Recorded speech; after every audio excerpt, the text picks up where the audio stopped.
సందర్భాన్ని మీరు కూడా చెప్పవచ్చు. ఈ సందర్భంగా ఒక చిన్న మాట గుర్తు చేస్తాను.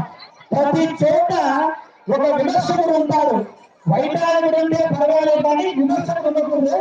విమర్శకుడు ఉంటాడు కాబట్టి ఒక చిన్న మాట, స్వామి సాయంత్రం 5:29 ఈరోజు నవమై పట్టకపోయిందే, మరి నవమి గురువు లేనప్పుడు కళ్యాణం చేస్తావు అనేవారు ఎవరైనా ఉంటారు. విరాట్ హిందూ సంఘాధ్వర్యంలో మేము ఏం చేసినా ఎటువంటి పొరపాటున తప్పును చేయమని సగర్వంగా మేము చెప్పుకుంటున్నాం.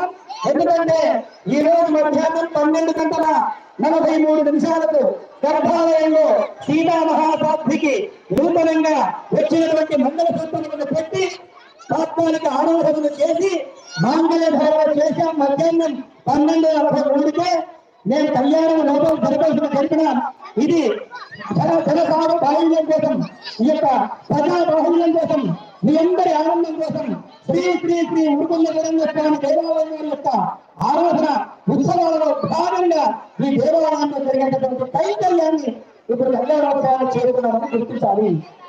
ఇక సంకల్పం ప్రారంభం చేస్తున్నాం. అందరూ పలకవచ్చు.